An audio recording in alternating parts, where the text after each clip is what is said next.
오늘 은혜 받고 성취될 하나님의 말씀은 창세기 11장 1절에서 9절 말씀입니다. 창세기 11장 1절에서 9절, 제가 한 절 읽고 여러분 한 절 읽고 9절은 같이 읽도록 하겠습니다. 온 땅의 언어가 하나요 말이 하나였더라. 이에 그들이 동방으로 옮기다가 신할 평지를 만나 거기 거류하며 서로 말하되 자 벽돌을 만들어 견고히 굽자 하고 이에 벽돌로 돌을 대신하며 역청으로 진흙을 대신하고 또 말하되 자 홍수가 탑을 건설하여 그 탑 꼭대기를 하늘에 닿게 하여 우리 이름을 내고 온 지면에 흩어짐을 면하자 하였더니 여호와께서 사람들이 건설하는 그 성읍과 탑을 보려고 내려오셨더라. 여호와께서 이르시되 이 무리가 한 족속이요 언어도 하나이므로 이같이 시작하였으니 이후로는 그 하고자 하는 일을 막을 수 없으리라. 자, 우리가 내려가서 거기서 그들의 언어를 혼잡하게 하여 그들이 서로 알아듣지 못하게 하자 하시고 여호와께서 거기서 그들을 온 지면에 흩으셨으므로 그들이 그 도시를 건설하기를 찾아다가 같이 읽읍시다. 그러므로 그 이름을 바벨이라 하니 이는 여호와께서 거기서 온 땅의 언어를 혼잡하게 하셨음이니라. 여호와께서 거기서 그들을 온 지면에 흩으셨더라. 네. 교도한 말씀을 가지고 바벨탑의 사건이라는 제목으로 말씀을 증거하기로 원합니다. 우리 옆에 분하고 인사합시다. 하나님 주권에 순종하는 자리에 있읍시다. 에덴 동산의 사건, 노아 홍수의 사건, 그리고 바벨탑의 사건. 우리는 이걸 보고 창세기 3장, 6장, 11장 이렇게 말하고 있습니다. 자, 이 세 가지 에덴 동산, 노아 홍수, 바벨탑 이 세 가지를 조금 구분을 해보면요. 오늘 이 창세기 11장에 이 하나님의 개입하심이 적극적으로 나타났거든요. 그 이유가 뭐냐? 창세기 3장에 하나님을 떠나 있는 상태, 그 상태 때문에 결과적으로 불순종하게 되어지는 것입니다. 창세기 6장에 하나님의 아들들이 사람의 딸들의 아름다움을 보고 자기가 좋아하는 모든 여자를 아내로 삼았다. 내가 얻고자 하는 것 때문에 결과적으로 제약이 충만하게 되어졌습니다. 문제는 뭐냐? 오늘 바벨탑을 사는 이것은 처음부터 하나님을 대적하려는 마음으로 시작했다는 거예요. 이게 다른 것입니다. 결과적으로 불순종하고 결과적으로 제약이 충만해지는 거하고 처음부터 하나님을 대적하려는 마음은 다른 겁니다. 그러니까 이 말은 무슨 말이냐? 창세기 3장, 6장, 11장에 사단의 역사가 갈수록 심해지고 주도적이 됐다. 사단 역사가 그들을 주도하고 그리고 그 사람들이 주도적으로 하나님을 대적하는 자리로 가게 됐다. 그렇다면 오늘 저와 여러분은 어떤 자리에 있을 것이냐는 겁니다. 하나님을 대적하는 자리에 있을 거냐? 하나님의 주권에 순종하는 자리에 있을 것이냐? 하나님의 이 주권, 하나님의 자리를 대적하는 그 대열에 있을 거냐? 하나님의 주권에 순종하는 대열에 있을 거냐? 이 싸움입니다. 오늘 저와 여러분은 하나님의 주권에 순종하는 자리에 있게 되기를 예수 그리스도 이름으로 축원합니다. 그럼 첫 번째로 하나님 없이 하나된 인간들입니다. 바벨탑을 누가 쌓느냐는 것은 너무나 중요합니다.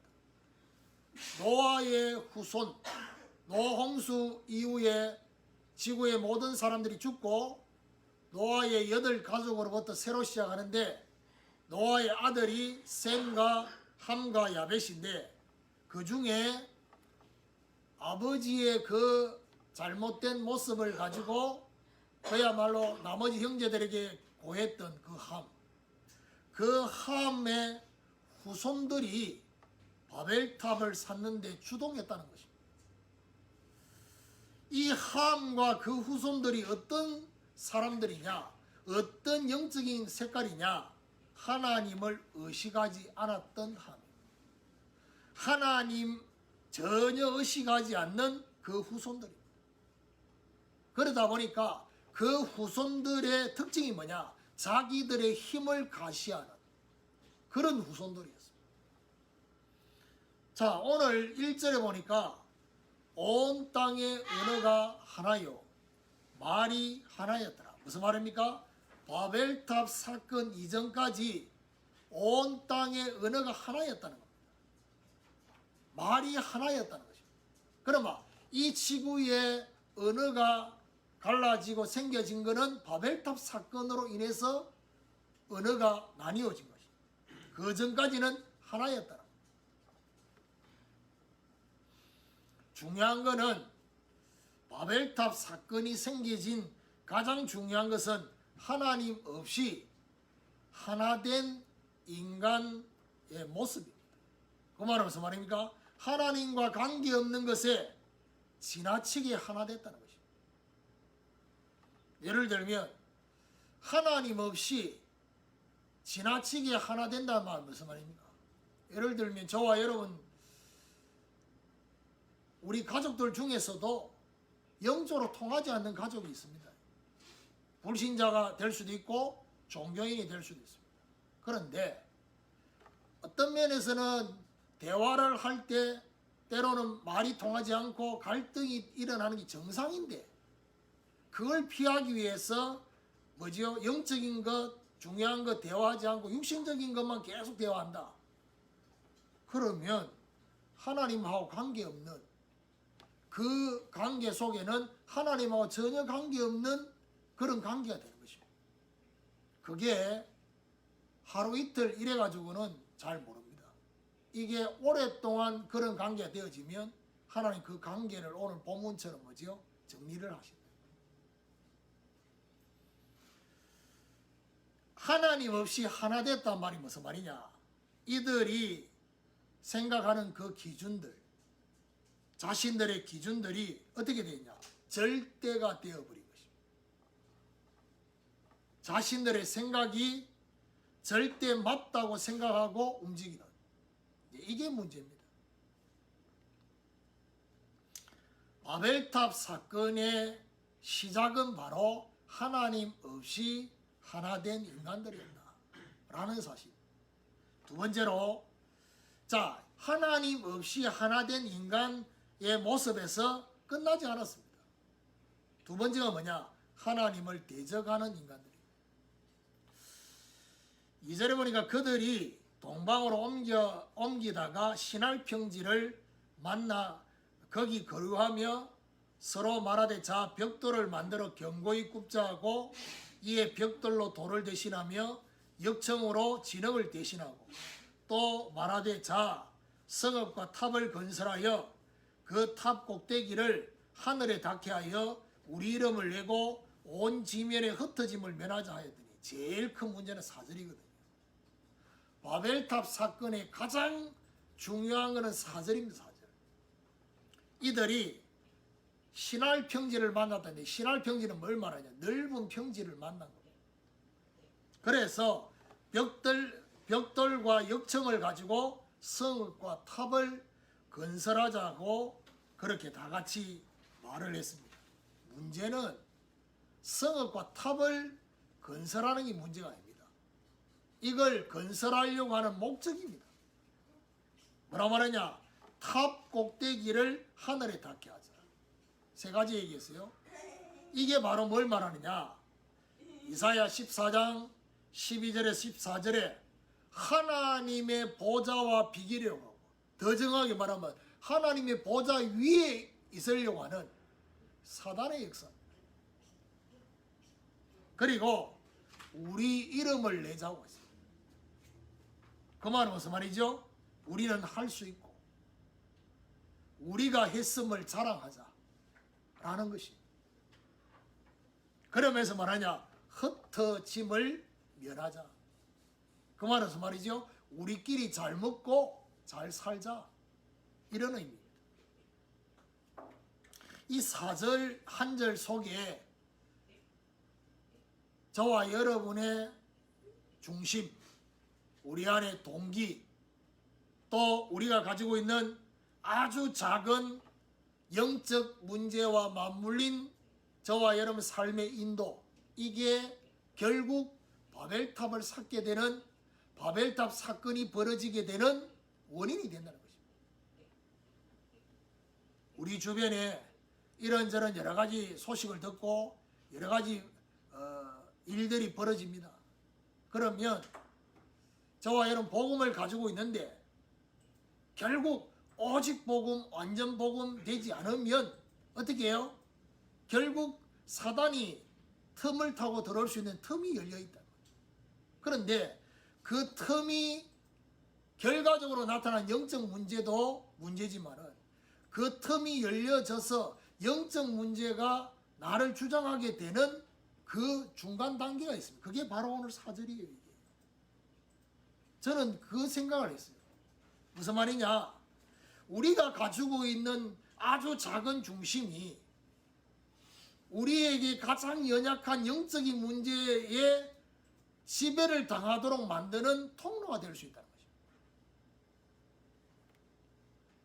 뭔가 모르게 우리 이름을 내고 싶은, 나의 이름을 내고 싶은, 우리가 했다라는 거, 하나님의 은혜가 아니라, 나의 나 된 것은 하나님의 은혜가 아니라 내가, 우리 교회가 뭔가를 했다라고 말하고 싶은.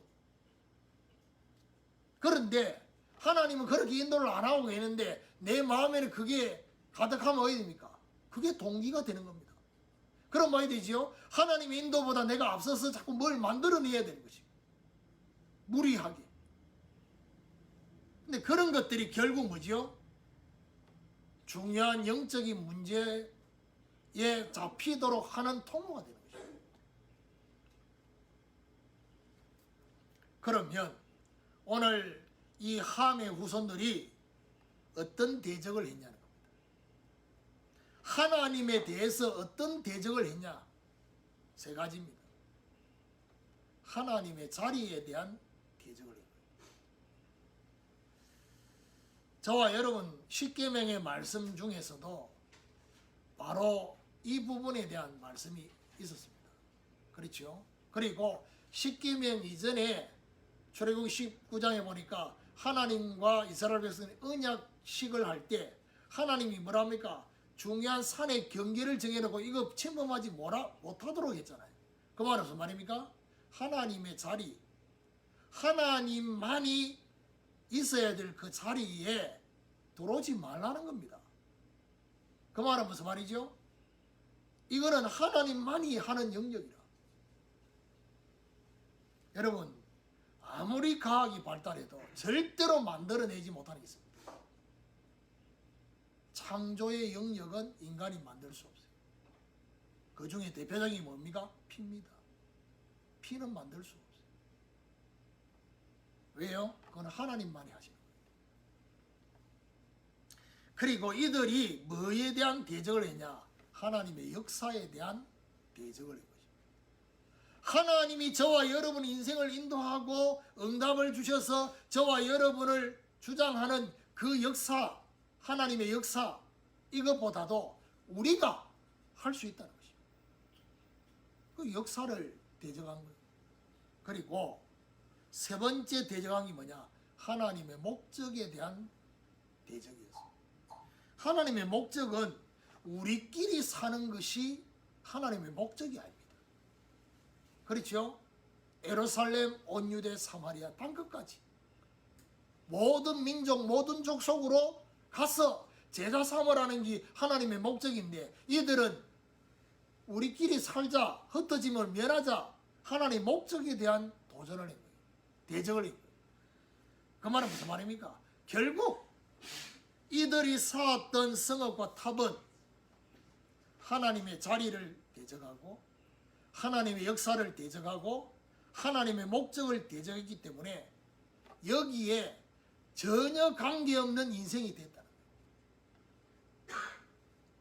오늘 저와 여러분 이 부분에 대한 영적인 눈이 열리지 않으면 우리도 하나님의 자리에 내가 그 자리에 있기를 원하고, 그게 뭐겠습니까? 내 마음대로 살고 싶어요. 하나님의 역사보다는 내가 뭔가 열심히 노력해서 뭔가 다른 사람보다 해서 뭔가 했다라고 가시하고 싶고, 이런 것이 하나님의 역사를 대적하는 것입니다. 그럼 하나님 어떻게 하겠습니까? 가만 계셔요. 하나님의 목적 전혀 우리 것 이걸 넘어서지 못하면 결국 하나님이 그 탑을 쌓고 있는 것을 흩어지는 것입니다. 무너뜨리는 것입니다. 자, 세 번째로 하나님이 혼잡하게 하셨습니다. 5절을 보세요. 여호와께서 사람들이 건설하는 그 성읍과 탑을 보려고 내려오셨더라 했습니다. 하나님이 보시려고 내려오셨다. 어떤 부분인가? 사람들의 헛된 건설을 보시려 내려오신 거죠. 지금 이 땅에 많은 사람들이 헛된 성읍을 건설하고 있습니다. 저와 여러분 인생의 헛된 성읍 건설하고 있습니다. 언제 무너질지도 모르는. 7절에 보니까 하나님이 막으시는 방법이 나왔습니다. 뭐라 말합니까? 자, 우리가 내려가서 거기서 그들의 언어를 혼잡하게 하여 그들이 서로 알아듣지 못하게 하자 하시고, 하나님이 막으시는 방법이 뭡니까? 언어를 혼잡하게 하는 것입니다. 서로 알아듣지 못하도록. 뭔 말이죠? 대화가 안 되도록, 말이 안 통하도록. 하나님 보실 때 저와 여러분 인간관계 속에 뭔가 모르게 이 인간관계가 정리되도록 하는 하나님의 중요한 시간표가 딱 되면 어떻게 되겠습니까? 말이 안 통해요. 대화가 안 돼. 그렇게 대화가 잘 됐는데 어느 날 대화가 안 돼. 그 말은 무슨 말이죠? 하나님이 흩으시는 그 시간표가 온 것입니다. 그럼 그전에는 뭐 때문에 대화가 잘 됐습니까? 하나님으로 인해서 영적인 것 때문에 대화가 잘 됐습니까? 아니면 육신적인 것, 서론적인 것 때문에 대화가 잘 됐습니까? 잘 생각해 보세요. 영적인 것 말고 육신적이고 서론적인 것 때문에 대화가 잘 됐다면 하나님은 그 대화 잘 되도록 하는 것을 계속 보고 계시지 않습니다. 왜냐? 그렇게 살기를 하나님 원치 않으십니다. 8절에 보니까 여호와께서 거기서 그들을 온 지면에 흩으셨으므로 그들이 그 도시를 건설하기를 거쳤더라 했습니다. 사람들의 건설을 거치게 하셨습니다. 그래서 온 지면으로 흩으셨습니다. 무슨 말입니까?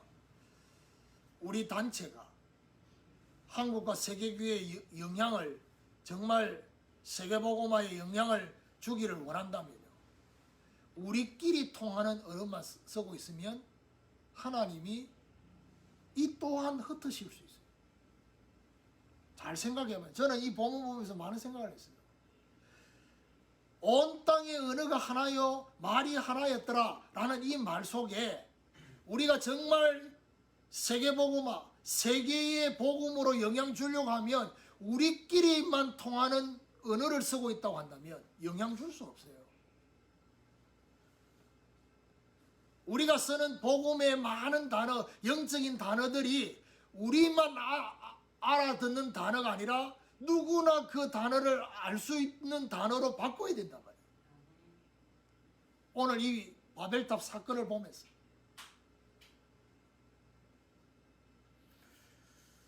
구절에 보니까 그러므로 그 이름을 바벨이라 하니 이는 여호와께서 거기서 온 땅의 언어를 혼잡하게 하셨으니 여호와께서 거기서 그들을 온 지면에 흩으셨더라.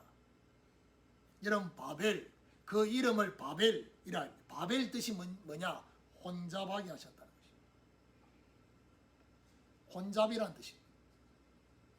뭔가 모르게 하나님이 혼잡하게 하신 거예요. 하나님이 분리시키는 것입니다.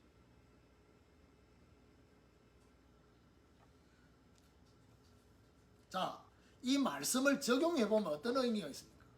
예를 들면 나는 분명히 하나님을 위해서 뭔가를 한다고 시작했는데 어느 날 그 일이 자꾸 제동이 걸리는 느낌이 든단 말이에요.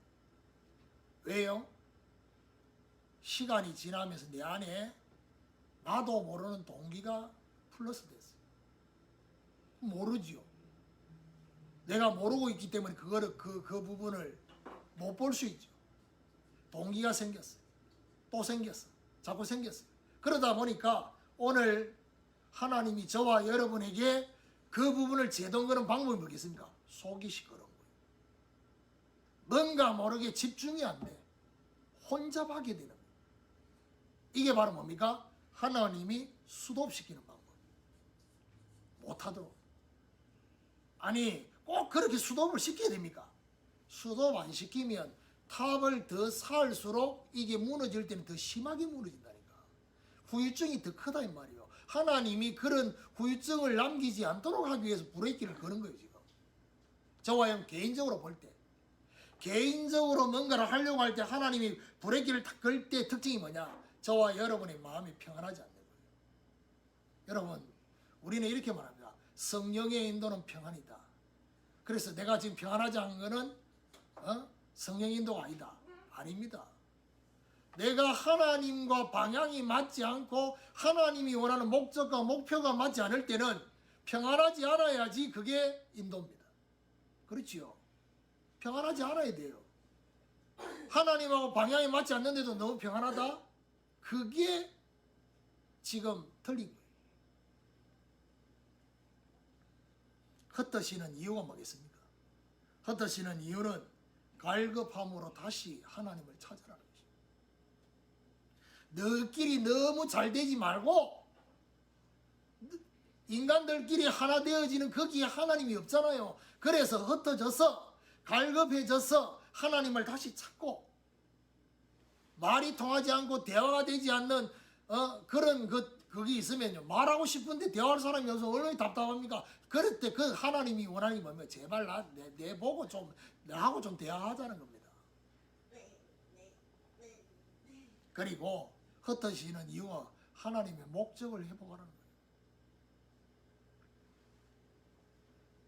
결론입니다. 바벨탑의 사건, 바벨탑의 이 사건을 통해서 어떤 적용이 되겠습니까? 오늘 저와 여러분 우리의 많은 인간관계가 있습니다. 그 인간관계에 대한 점검을 해야 돼요. 인간적인 것만으로 통하는 관계, 이 관계가 계속되면요 하나님이 그걸 정리시키는 시간이 필요합니다. 제가 늘 얘기하지요. 정상적으로는 하나님이 정리를 시켜요. 그런데 정리를 안 시킨다? 그러면 하나님이 그냥 버려두신 거예요. 인간적으로 너무 잘 통하는데 하나님이 그냥 막으시지 않고 놔둔다? 그냥 놔둔 거예요. 오늘 이 바벨탑을 쌓는 이들의 모습을 보면서 두 번째로 뭘 적용해야 되겠습니까? 절대가 되어버린 세상 기준. 저와 여러분이 가지고 있는 생각 속에 들어온 기준들이 있죠. 절대가 되어버린 세상 기준. 뭐가 생겨야 되겠습니까? 이 절대에 대한 균열이 생겨야 돼요. 다시 말해서 아닐 수 있다는 여지가 생겨야 돼요. 세상에 살기 때문에 세상적인 기준이 없을 수 없습니다. 그런데 그게 절대가 되어버렸다. 마치 그것이 가장 중요한 표대요 기준이 되어 있다면 그게 아닐 수 있다는 여지가 생겨야 됩니다. 세 번째 적용돼야 될 게 뭐냐? 자신의 이름을 드러내려고 하는 거. 이걸 버려야 돼. 그렇죠. 이거요 쉽지 않습니다. 뭔가 다른 사람들한테 가시하고 싶고 막 이런 것들이 조금이라도 있으면요 나도 모르게 인도를 못 받습니다.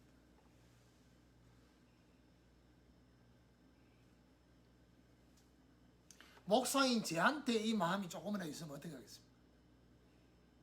목사한테 제일 중요한 건 교회 부흥이에요. 교회 부흥이 안 되면 어떤 마음이 생기겠습니까? 뭐 여러 가지 생기겠죠. 그러면 그걸 가지고 부흥을 시키려고 한다면 어떻게 되겠죠? 성도들한테 푸시를 하겠죠. 푸시를 하다가 안 되면 어떻게 해요? 또 다른 방법을 쓰겠죠. 그걸 내려놔야 된다는 거예요. 그걸 버려야 된다는 겁니다. 대표적인 중요한 사건이 뭐겠습니까? 다윗의 인구조사입니다. 자신이 왕되고 난 뒤에 이스라엘 나라가 얼마나 부강해졌는지 인구가 얼마나 늘었는지를 조사했단 말이에요. 하나님이 엄청나게 싫어했습니다.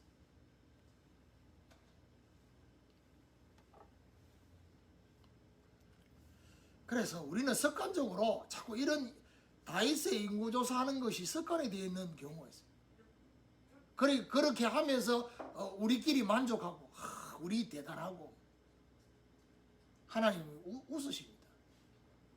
너가 대단해? 아니야.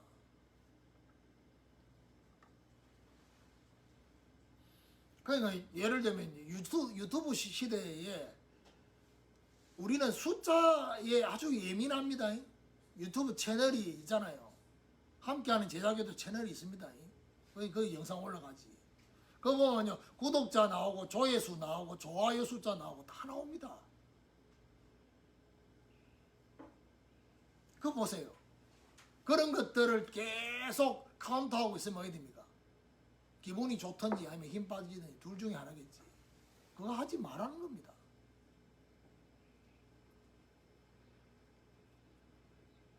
그 다음에 세 번째, 네 번째지요. 뭘 적용해야 됩니까? 대적하는 자리 말고 순종하는 자리. 뭐에 대해요?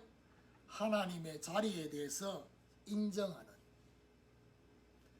하나님의 역사에 대해서 확인하는, 하나님의 목적에 대해서 순종하는 이거요. 그러면서 저와 여러분 인생과 저와 여러분 미래에 우리는 어떤 사람이 되어야 되고 어떤 건축자가 되어야 되겠습니까? 고린도전서 3장 10절에서 16절에 지혜로운 건축자가 되어야 됩니다. 절대로 무너지지 않는 기초, 절대로 불타 없어지지 않는 그 재료, 그리고 그 집을 실제로 움직이는 주인. 뭔 말이죠? 성삼위 하나님의 역사로 건설하는 것입니다. 절대 무너지지 않는 예수 그리스도라는 터 위에 집을 짓고 절대로 불타 사라지지 않는 하나님의 말씀으로 집을 짓고 저와 여러분의 집을 실제로 우리 인생을 움직이는 것이 바로 너희가 하나님의 성전인 것과 하나님의 성령이 너희 안에 거하시는 것을 알지 못하느냐. 삼위 하나님, 성삼위 하나님으로 저와 여러분의 인생을 건설하는, 그런 말이 됩니까? 지혜로운 건축자가 됩니다. 그리고 오늘 이 말씀을 마지막으로 저와 여러분 자신한테 적용할 때 어떻게 해요? 혼자 있을 때. 여러분 혼자 있을 때 뭐 합니까? 요즘 우리 자녀들 보니까 게임에 미쳤어요. 3명 다. 그러니까 혼자 있을 때 하나님이 시간의 여유를 딱 주실 때 멀리 갈급함으로 하나님을 찾는 그 시간이, 그리고 사명에 대해서 질문하는, 하나님 내 남은 생에 내가 무엇 하기로 원합니까? 제가 고등학교 때 은혜를 받았어요. 그래서 하루에 제가 정식기도를 3번, 4번 할 때 밤에 주로 이 기도를 했어요. 하나님 앞에 제 남은 인생을 두고 사명을 두고 기도했어요. 그때 이런 질문을 하니까 하나님이 그 밤에 저한테 많은 생각의 음성들을 들려주세요. 그 전의 정시기도는 그런 질문의 정시기도가 아니라 그냥 중보기도를 그렇게 많이 했단 말이에요. 이 사람 저 사람 놓고. 근데 밤에는 중보기도를 딱 끝나고 난 뒤에 중요한 이 질문을 주님 나를 통해서 하기를 원하시니 뭡니까? 라고 묻는 이 질문을 하니까 하나님이 기다렸다는지 거기에 대한 답을 음성을 들려주셔요. 저와 여러분 혼자 있을 때 오늘 이 바벨탑에 대한 이 말씀을 가지고 4월달 한 달 동안 메시지합니다. 근데 4월달에는 부활주일이 있습니다. 세 번째 주일. 그래서 보통 지금 2월달, 3월달, 4월달, 2월달, 3월달에 보면 마지막 주간에 하나님의 회복, 하나님의 보존 이렇게 메시지했잖아요. 그러면 4월달은 셋째 주가 마지막 주가 아니잖아요. 그러니까 셋째 주 부활주일 날 답을 먼저 메시지를 하고 넷째 주간에 다시 한 번 더 바벨탑에 대한 이 부분을 적용할 수 있는 말씀을 하려고 합니다. 왜 똑같은 본문을 가지고 이렇게 하느냐? 제발 말씀이 적용되기를 원합니다. 성경이 내한테 지나가는 말씀으로 끝나지 말고 이 말씀이 내 인생에 내 심령에 사실적으로 적용돼서 말씀이 생명이 되고 능력이 되고 치유가 되고 해답이 되기를 원하는 하나님의 간절한 마음이 있다는 걸 파악하시고 이 중요한 응답을 받게 되기를 예수 그리스도 이름으로 축원합니다.